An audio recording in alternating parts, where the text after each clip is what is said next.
ஏமா போய் சிக்கிறீங்க? என்ன பண்ணிட்டு இருக்கீங்க? சார் நான் ஃபைனல் இயர் பிஇ ஸ்டூடெண்ட். என்ன பிரச்சனை இப்போ? சார் நீ பார்க்க ரொம்ப அழகா இருக்குன்னு சொல்லி இந்த டைரக்டர் என்ன ஹீரோயினா செலக்ட் பண்ணாரு. ஷூட்டிங்காக என்ன வெளியூர் கூட்டு போனாங்க. ஹீரோயினுக்கு ஜொரம் வர மாதிரி சேர்ந்து நேச்சுரலா இருக்கணும்னு மலையில நனைய வச்சு ஜொரம் வர வச்சு ஷூட்டிங் எடுத்தாங்க. இந்த டைரக்டர் என்ன எந்த ஹாஸ்பிட்டலுக்கும் கூட்டிட்டு போல சார். அதுக்கப்புறம் ஹீரோயின் மரத்து மேல ஏறி கொய்யாக்கா பறிக்கிற சீன், அதுவும் நேச்சுரலா தான் இருக்கணும்னு மரம் ஏற வச்சாரு. கிளமுறிஞ்சி கீழே விழுந்து கையெல்லாம் ஃப்ராக்சர் ஆயிடுச்சு சார். அப்ப கூட இந்த டைரக்டர் என்ன ஹாஸ்பிட்டலே கூட்டு போல. அப்புறம் பிரெக்னன்ட் ஆகுற சீன், நேச்சுரலா இருக்கணும்னு இந்த டைரக்டர் என்ன பிரெக்னன்ட் ஆக சொல்லி டார்ச்சர் பண்றாரு சார். நேச்சுரலா பிரெக்னன்ட் ஆகணுமா? ஆமா சார். இன்னும் ₹1 கூட எனக்கு பேமெண்ட் கொடுக்கல. இந்த டைரக்டர் என்ன ரொம்ப டார்ச்சர் பண்றாரு சார். நான் நல்ல குடும்பத்தை சேர்ந்த பொண்ணு, என்னால எப்படி சார் இதெல்லாம் பண்ண முடியும்? தயவு செஞ்சு எனக்கு நியாயம் சொல்லுங்க சார் ப்ளீஸ்.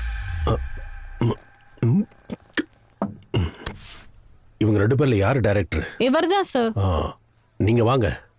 Good morning. வாங்க வாங்க, உட்காருங்க. உங்க பேர் என்ன? என் பேரு நேச்சுரல் நாராயணன் சார். இந்த காலத்து ஹீரோயினுக்கெல்லாம் டெடிகேஷனே இல்ல சார். எல்லாரும் நேச்சுரலா நடிக்க வரணும் சார். அப்பதான் மக்கள் தியேட்டருக்கு வந்து விசில் அடிப்பாங்க சார். ஏதாவது திட்டினா டைரக்டர் டார்ச்சர் பண்றாருன்னு சொல்லி சேம்பர்ல கம்ப்ளைண்ட் பண்றாங்க சார். அதெல்லாம் இருக்கட்டும், முதல்ல உன் கதையை சொல்லு. அது சொல்லு சார். சார் ஒரு ஸ்மால் ரிக்வெஸ்ட். கதை சொன்னா அதை வெளியே சொல்ல மாட்டீங்களே? அது வந்து sir hero heroine childhood love story sir. ஒன்னா வளர்ந்து பெரிய ஆளாகிறாங்க சார். 2 பேரும் பேசி பழகி கல்யாணம் பண்ணிக்கிறாங்க சார். கல்யாணத்துக்கு அப்புறம் சார் ஹீரோயின் பிரெக்னன்ட் ஆகுறாங்க சார். அது வந்து ஹீரோ செத்து 10 வருஷம் ஆகுது சார். அப்பதான் ஹீரோயினுக்கு தெரியுது இவ்வளவு நாள் கூட இருந்தது ஹீரோ கிடையாது, ஹீரோவோட ஆத்மான்னு. இதோ பாரு டைரக்டர், செத்து போனவனால பிரெக்னன்ட் ஆக்க முடியுமாயா? அதான் சார் நேச்சுராலிட்டி, அதான் சார் ட்விஸ்ட். ஹீரோயின் ஹாஸ்பிடல் போறா சார் டெஸ்ட் எல்லாம் எடுத்து பாக்குறதுக்கு. வயிறு பெருசா இருக்கும், ஆனா வயித்துக்குள்ள குழந்தை இருக்காது. அப்படியே வயிறை ஜூம் பண்ணி போவோம் சார். அப்படி க்ளோஸ் வாங்க, கை க்ளோஸ் கொண்டு வந்துங்க.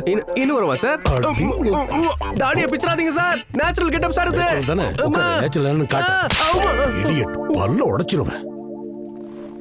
நேச்சுரலாவது நேச்சுரல் நடிப்பாவது. அடி எப்படி இருந்தது கான்ஸ்டபிள்? சார் இவனை ப்ரொடியூசர் வர வரைக்கும் நிக்க வைங்க, உட்கார வைக்காதீங்க. எழுந்துற. சரிங்க சார். அடிக்காதீங்க சார். 2 கொடுத்த நேச்சுரல் என்னன்னு காட்டுங்க அவனுக்கு. நெக்ஸ்ட், நீ யாரு? Hero sir. கிட்டவா, எந்த ஊரு? எங்க ஊர் பூச்சிக்காடு. ஹீரோ அக்கறன் கூட்டிட்டு வந்துட்டாங்க. வா முன்னாடி வா. விட்டுருங்க சார். என்ன பேரு? மது சார். எலும்பு கூடு மாதிரி உடம்ப வச்சுட்டு நீ ஹீரோவா? எங்க இருந்து வந்து தொலைறீங்கடா நீங்க? ஹீரோ ஆகணுமா? போடா. வெட்டி பசங்களை கூட்டிட்டு வந்து ஹீரோ ஆக்குறாங்களா? நல்லவங்க கிட்டவங்க இருக்கதான் செய்யறாங்க. நாம தான் நல்லவங்க தேர்ந்தெடுக்கணும். பார்க்க நல்ல குடும்பத்தை பொண்ணா இருக்கிற, வீட்டுக்கு கிளம்பு போ. Thank you so much sir.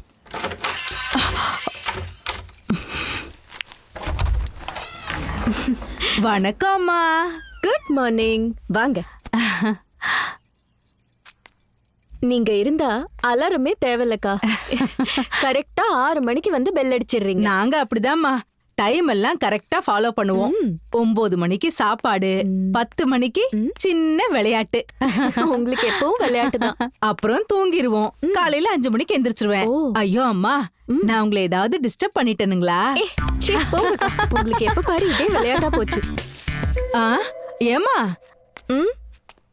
என்ன உன் நெத்தில பொட்டே இல்ல? எனக்கு தெரியல, எங்கேயாவது விழுந்திருக்கும். எங்கேயும் விழல, சாரோட கன்னத்துல தான் இருக்கும். போய் பாருங்க. போய் வேலையை பாருங்கக்கா.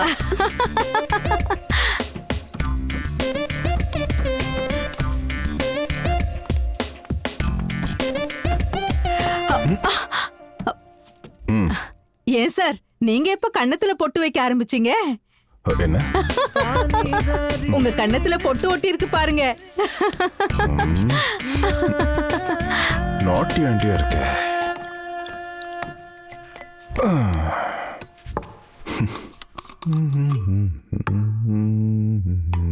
இன்னைக்கு என்னமோ காலையில ஏதோ மிசார மாதிரி இருக்குல்ல? உங்க கண்ணுக்குட்டி இன்னும் எழுந்திருக்கல, போய் எழுப்புங்க, எல்லாம் சரியாயிடும்.